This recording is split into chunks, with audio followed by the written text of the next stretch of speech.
평상시대로 똑같이 할게요. 그리고 요거는 오케이? 제가 메뉴에 없는 거는 다 특강이라고 그래요.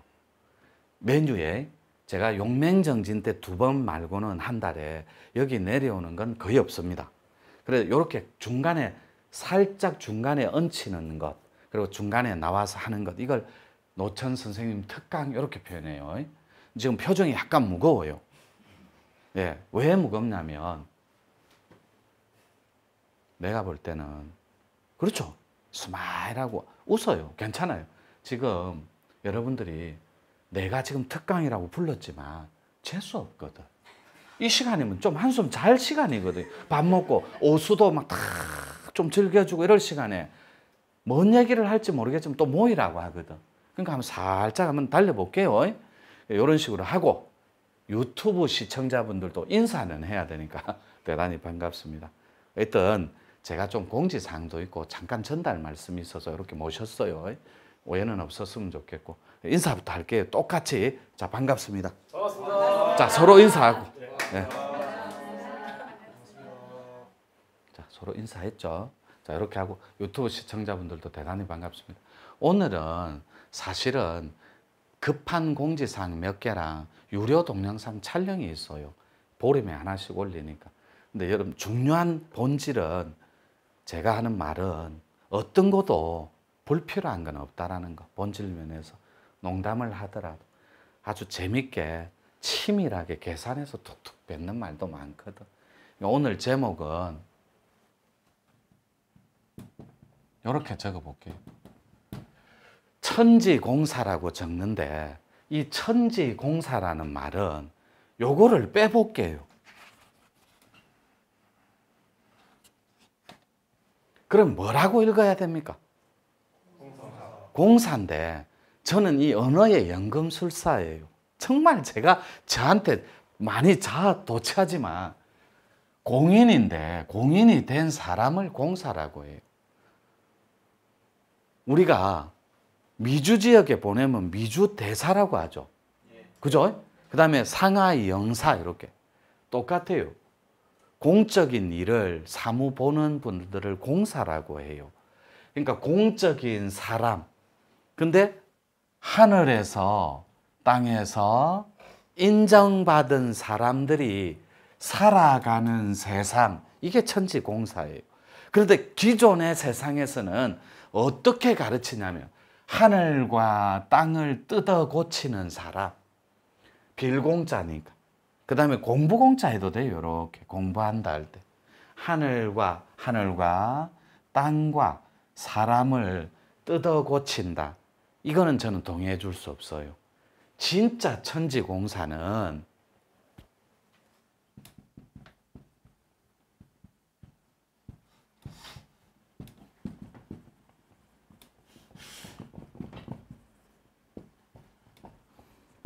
홍익인간의 자격이에요. 이게 여기서 3가지 중에 하나만 위배돼도 아직 덜 닦인 홍익인간이라고. 널리 사람을 이롭게 할 수 있는 자격 기준이 뭐냐고.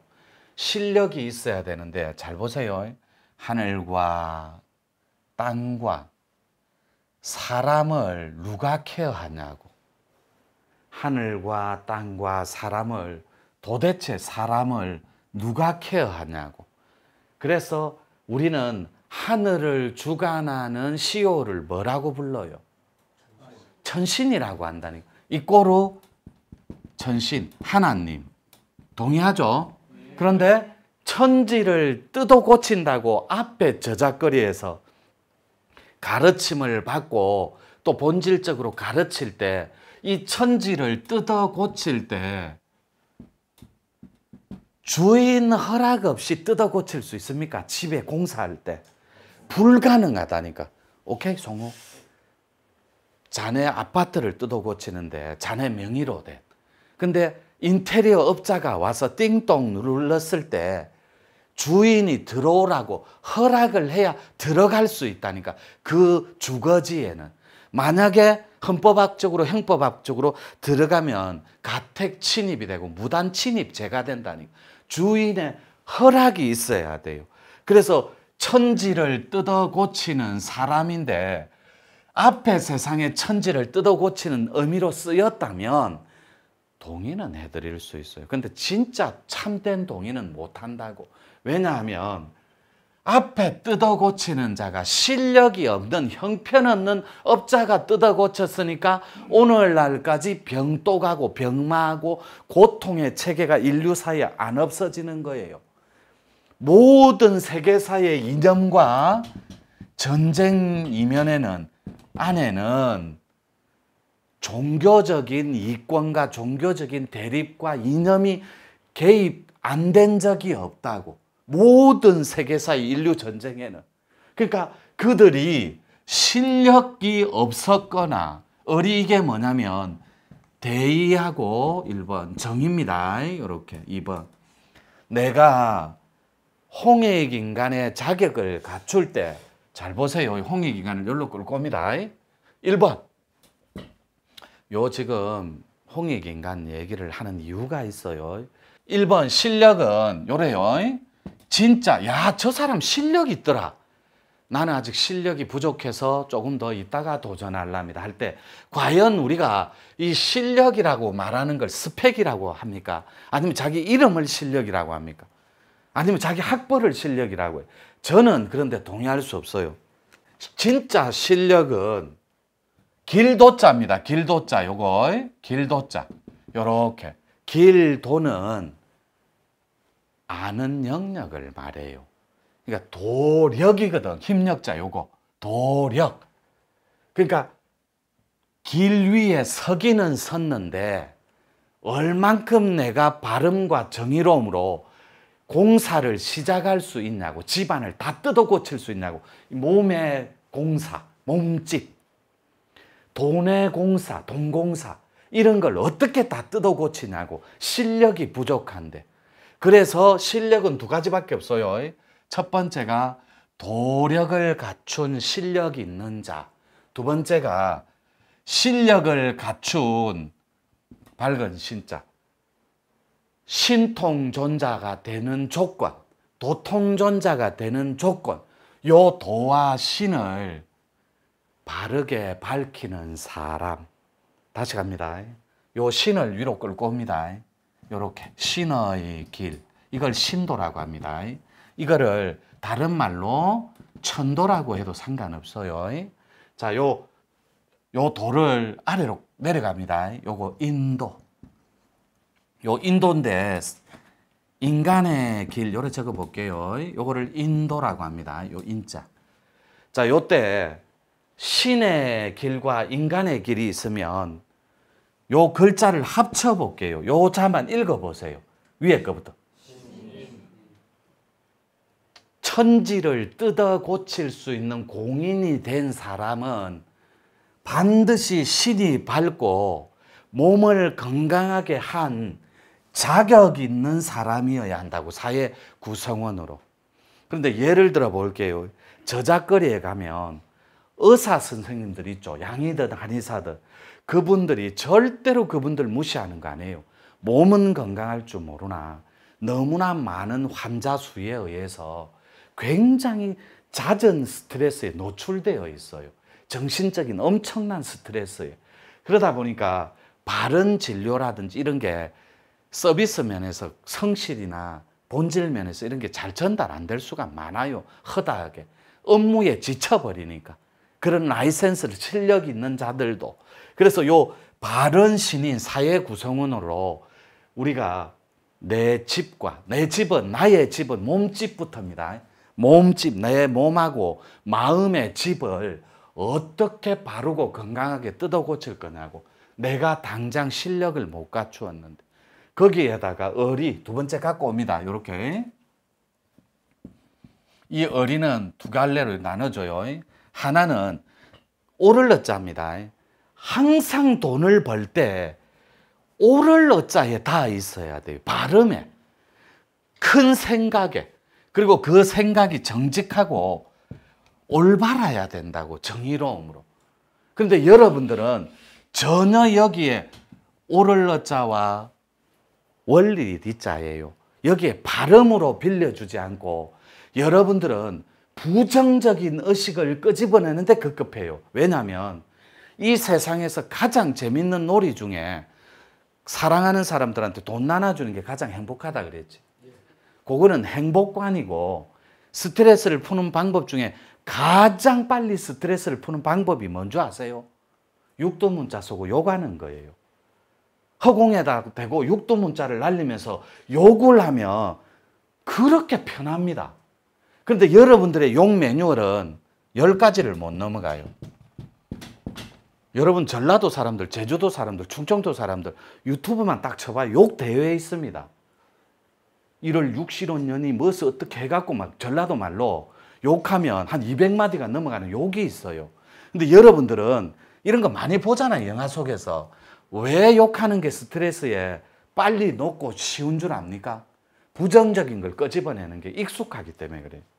사람을 칭찬하라면 2마디를 못해요.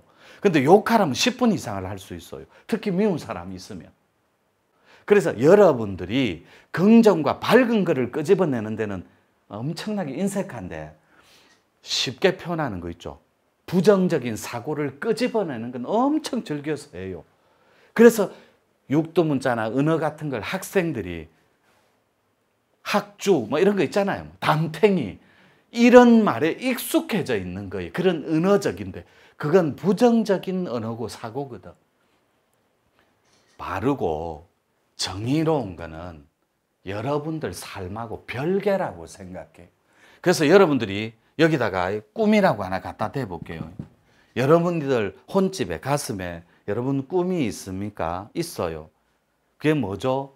꿈이 뭐죠? 그럼 전 조그마한 가게 하나 차려서요. 와인바 차려서 먹고 사는 거요. 나는 테이크아웃점 하나 내 이름으로 된 거 다 드라마에 이런 거 많이 나오잖아요. 그런 일은 없습니다. 절대로 무시하는 거 아니에요, 여러분들을. 그리고 유튜브 시청자분, 여러분들 드라마 좋아하잖아요, 주부님들. 드라마 속에 나오는 백마탄 왕자는 없어요. 그런 일은 있지도 않고 드러나지도 않아요. 작가가 이래 살았으면 좋겠다를 풀어내는 거예요. 거기에 대리만족을 할 뿐이라니까. 아줌마들이, 아주머니들이 시청자들 주층이거든. 맞죠? 이게 얼마나 이기적이고 야같냐면 아주머니들이 신랑이 있고 애기님들이 있잖아요. 있음에도 불구하고 나도 저런 놈 데리고 한 달만 살아봤으면 요란다니까. 많이 좋아하시네. 이 정가가 있는 거거든요. 이러면. 그런 백마탄 왕자는 죽는 날까지 안 와요. 근데 또 백마탄 재벌 2세가 만나면 이혼한 유부녀다. 드라마가, 스토리가. 그래서 탄원 엄청 들어옵니다. 막 방송국에. 해필 직업군 중에 왜 이혼녀가 백마탄 왕자 총각하고 만나냐고. 그러니까 시청률이 팍팍. 그러다가 또 시청률이 떨어지죠. 그럼 주인공 죽을 뺑 걸립니다. 예, 거의 다 그래요. 그러면 시청률이 또 올라갑니다. 그래도 안 나오죠. 그러면 또 과거에 또 다른 과거가 또 나옵니다. 아주 막장 드라마로. 그러면 시청률이 또 올라가요. 그래갖고도 안 되면 요놈 죽이고 저놈 죽이고 다 죽여버려요. 그러다 갑자기 중심극으로 끌고 가다가 주인공이 해외 유학 간다고 그럽니다. 갑자기. 그게 작가 편대 마음이라고. 그래서 우리는 거기에 짓고 부수고 대조하고 분석하면서 자기 마음이 투사되고 투영되는 거거든. 맞아, 맞아. 잘 보세요. 드라마 얘기 나왔습니다. 여러분은 여고 때, 중학교 때, 초등학교 때, 꿈 많을 때 반드시 가슴속에 되고 싶은 꿈이 있었거든. 근데 그 드라마틱하게 살고 있는 그 반전 스토리 속에 여러분이 얼만큼 인생을 빌려주고 있냐. 별개라고 생각해. 사실은 내가 우스갯소리를 했지만 작가분들의 꿈이 마음이 투사됐다고 했지만 사실은 아니에요. 실제로 그거보다 더 드라마틱한 극적인 스토리는 우리 삶 속에 너무 많아요. 그래서 인생은 반전이 있기 때문에 아름답다라고 표현하는 거예요. 근데 이 꿈을 여러분들이 먹고 사는데 빌려준 적은 있어요. 개인의 육신의 개체적인 영달을 위해서. 근데 그거 동의할게요. 나쁜 거 아니니까. 가족들 건사하고. 근데 이런 꿈은 오래 안 가요. 출발부터가. 그래서 여러분들이 요 어리편 말고 도덕 요거는 아직까지 안 들어갈게요. 시간 좀 됐죠. 자, 1분만 잠깐 쉴게요.